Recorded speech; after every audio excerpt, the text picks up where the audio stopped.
Hola, mi amigo querido.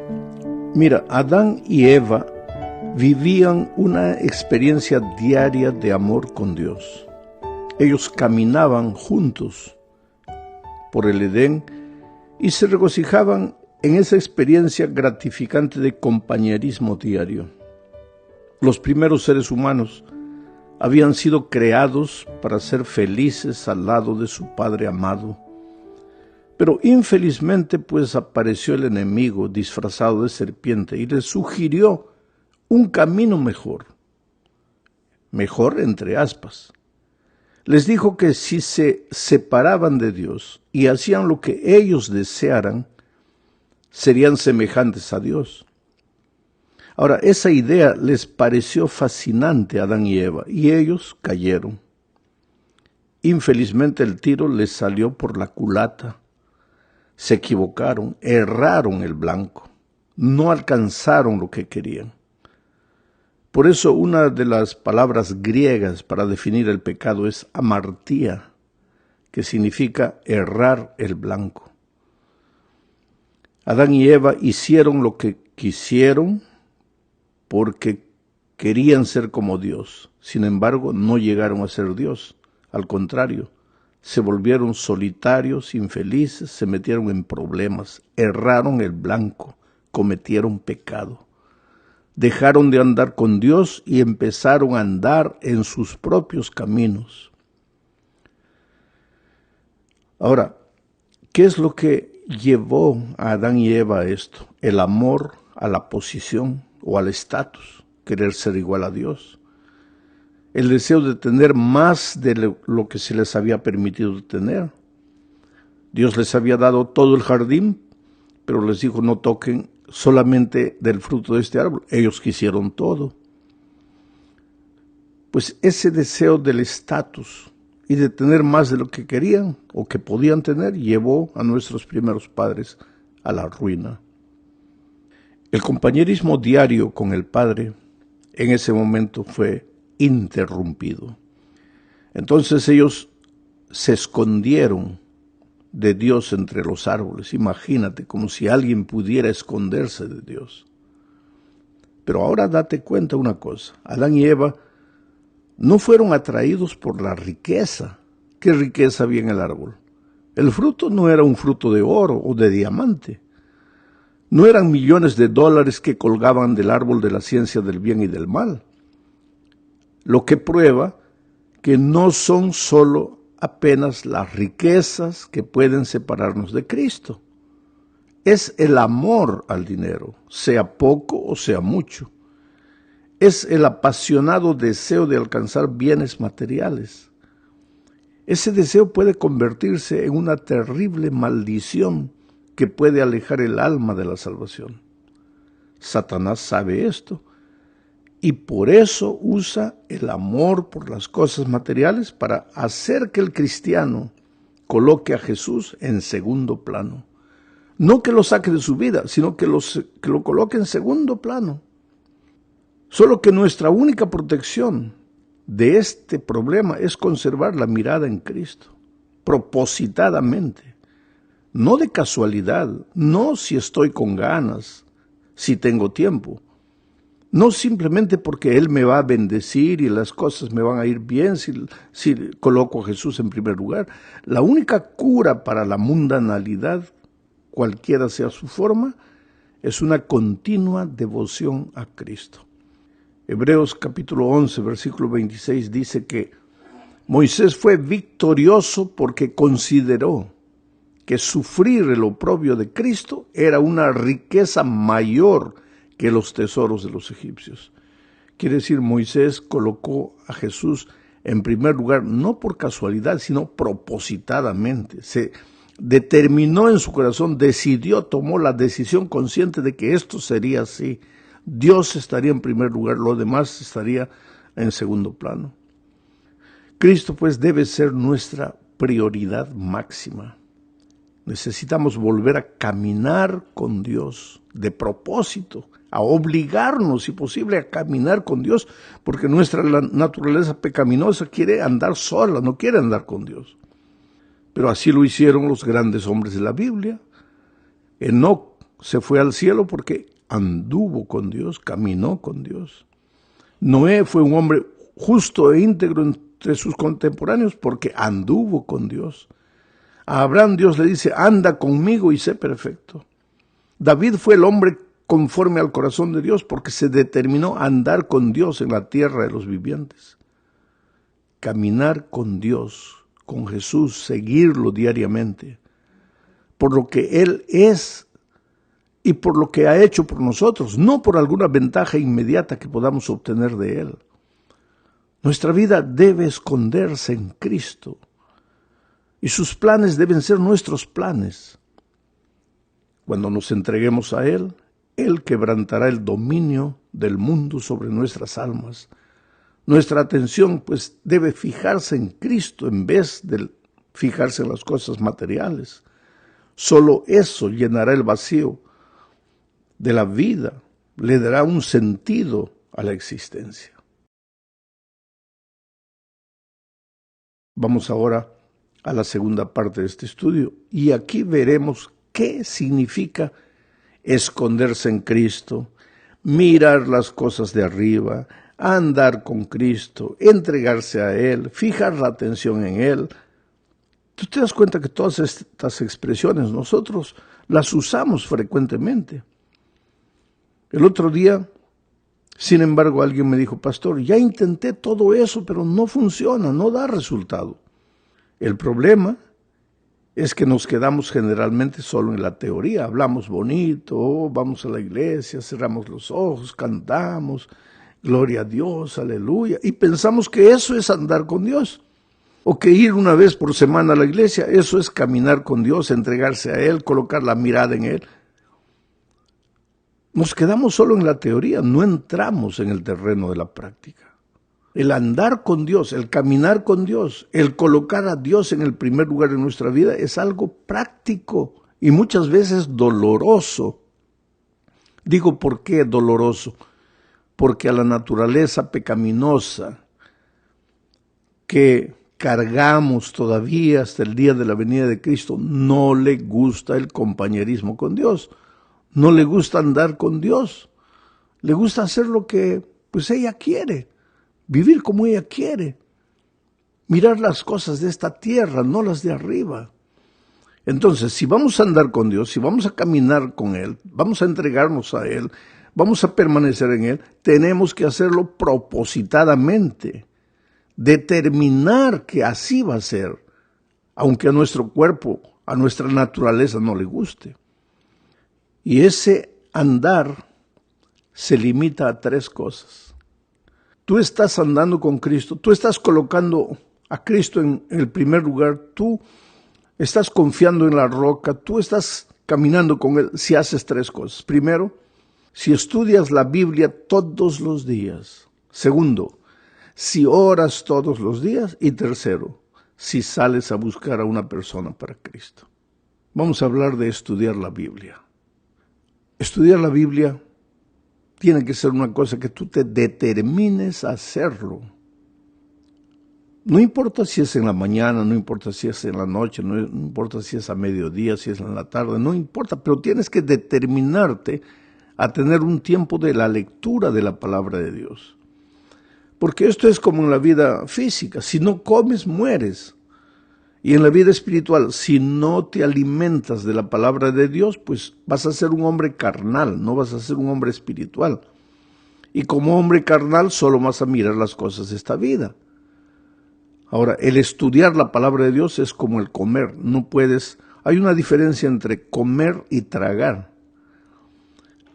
La gallina, por ejemplo, traga. ¿Por qué? Porque tiene buche. Después, pues digiere. Tiene lo que se llama la molleja. El ser humano tiene que comer, tiene que masticar. Dicen los médicos que hay que masticar 34 veces. En fin, yo no soy médico. ¿Pero para qué? Para que el bolo alimenticio se mezcle con la saliva. Y entonces, pues, la digestión sea mucho más fácil. En la medida que masticas bien, que comes, que sientes el sabor de la comida, pues vas a tener una vida saludable. El estudio de la palabra de Dios es igual. Tú no puedes sentarte a leer un versículo y salir corriendo, ¿no? Lee un versículo que sea, pero medita en el versículo. Piensa qué es lo que ese versículo te está diciendo a ti.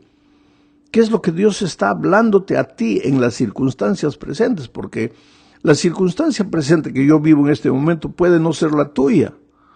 Por ejemplo, si tú estás en este momento con un hijo en el hospital, entre la vida y la muerte, y tú agarras la Biblia y lees un versículo, ese versículo te va a decir a ti otra cosa diferente de a mí.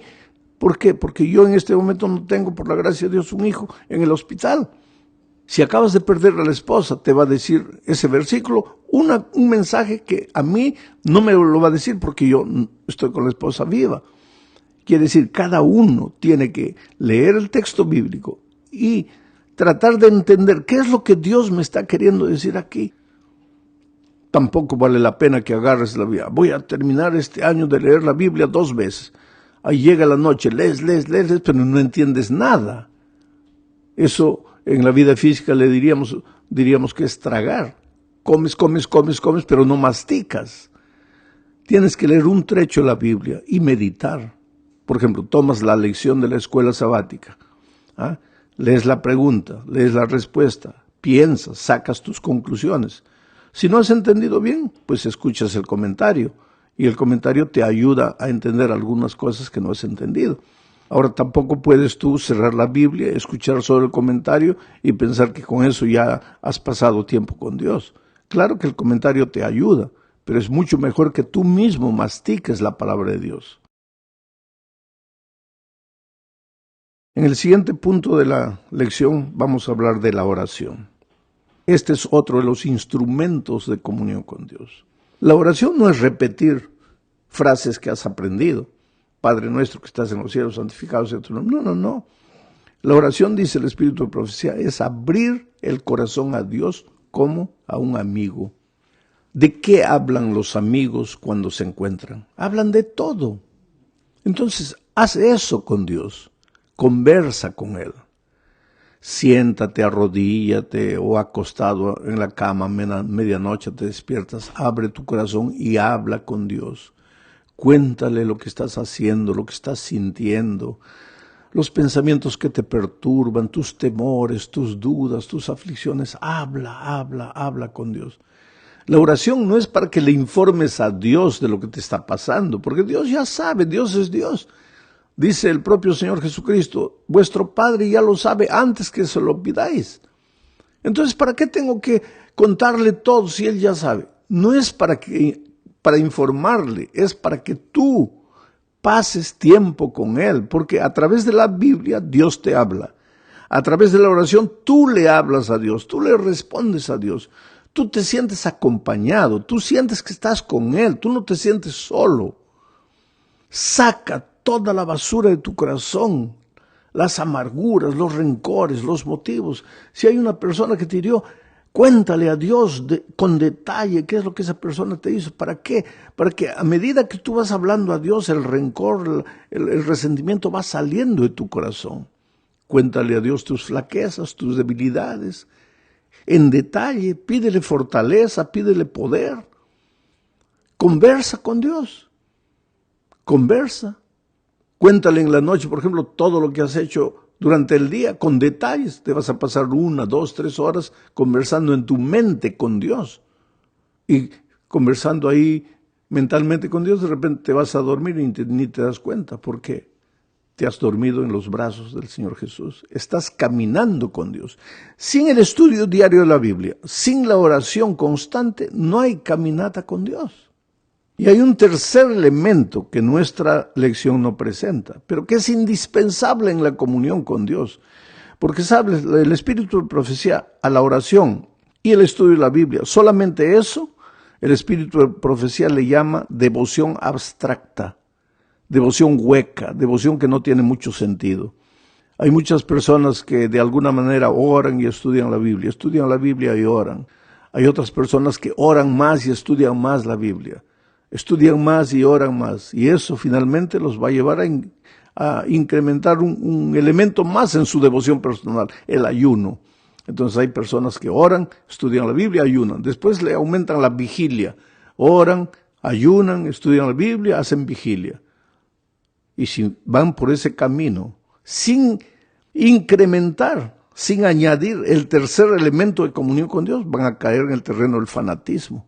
No estoy diciendo que orar, estudiar la Biblia, ayunar, hacer vigilia sea malo, pero para que esas cosas sean una devoción sólida y no sean una devoción hueca, abstracta, necesitas acrecentar el tercer elemento de la comunión con Cristo, que es la testificación. Ahora, entiende bien, testificación no es andar por la vida portándote bien para que las personas vean tu vida y se sientan inspiradas. Claro que tienes que hacer eso también, pero testificación es escoger una persona, un vecino, un pariente, un amigo, un compañero de trabajo y comenzar a acercarte, a aproximarte de esa persona con cariño, con amor, con amistad sinceros, mostrarle que te interesas por él y lentamente ir trayéndolo a los brazos de Jesús. Cuando tú haces esas tres cosas, oras todos los días, aunque no tengas ganas de orar, estudias la Biblia, aunque no tengas ganas de estudiarla, y buscas a una persona para traerla a Jesús, aunque no tengas ganas de hacerlo, ahí tú estás colocando la mira en Jesús. Eso es permanecer en Cristo. Eso es caminar con Dios. Claro, los discípulos en los tiempos de Jesucristo caminaban con Jesús corporalmente. Escuchaban su voz audiblemente, lo veían, lo podían tocar. Recuérdate que Juan recostó la cabeza en el corazón de Jesús. Por eso ellos tuvieron un privilegio que poca gente tuvo. Pero los hombres en el Antiguo Testamento caminaron con Dios. Ya dije, Abraham, Noé, David, Enoc. Pero no lo tocaron con sus manos ni lo vieron con sus ojos. Pero caminaron con Dios por la fe. Conversaban con Él. Y nosotros también podemos caminar con Dios por la fe, pero a través de los tres instrumentos que nos dejó. El estudio diario de la palabra, la oración, y Dios y tú salen juntos a buscar una persona para traerla a Jesús. Están caminando en una experiencia diaria de compañerismo. Y el resultado de eso es que te vas a ir volviendo lentamente a medida que el tiempo pasa, pues el carácter de Jesucristo se refleja en tu vida y tú te empiezas a volver un hombre espiritual.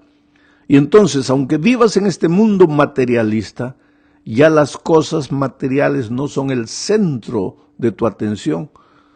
Ya no te fascinan como te fascinaban antes, porque ahora tienes otros valores espirituales. ¿Por qué? Porque has aprendido a caminar con Jesús y su carácter se está reflejando en tu vida. Vamos a la última parte de la lección. Vamos a juntar dos ítems de la lección en esta parte. Primero, el Espíritu Santo que te llevará a la sabiduría. Cuando digo que a través del estudio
de la Biblia, de la oración y de la testificación, ¿estás andando con Dios? En realidad, ¿estás andando con quién? Con el Espíritu Santo. Jesucristo antes de irse le dijo a sus discípulos, es necesario que yo me vaya para que Él venga, hablando del Consolador, del Espíritu Santo. Él estará con nosotros hasta el fin del mundo, el Espíritu Santo. Él nos guiará, entonces oirás palabras de ti que dirán, este es el camino, andad en él. Él nos enseñará, Él nos llevará al arrepentimiento, Él nos mostrará lo que es malo, lo que es bueno, el Espíritu Santo. Pero para que el Espíritu Santo actúe en tu vida, para que el Espíritu Santo te hable, tienes que estudiar la Biblia todos los días, orar todos los días y testificar, buscar una persona para Cristo. Cuando haces esas tres cosas, pues estás andando con el Espíritu y el Espíritu te habla. Y finalmente el Espíritu te va a llenar de poder para enfrentar la vida, las circunstancias difíciles de la vida, poder para testificar, para predicar el Evangelio y finalmente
antes de la venida de Cristo, poder hasta para hacer milagros, porque en un momento determinado de la historia de la iglesia, el Espíritu dio a su iglesia poder para hacer milagros, cuando la iglesia estaba naciendo, y cuando la iglesia ya está llegando al fin de su misión en esta tierra, Dios también le dará poder para hacer milagros, los mismos milagros o mayores milagros que en los tiempos primitivos, pero para eso tenemos que aprender a caminar con Dios, estudiar la Biblia, orar y buscar una persona para Cristo.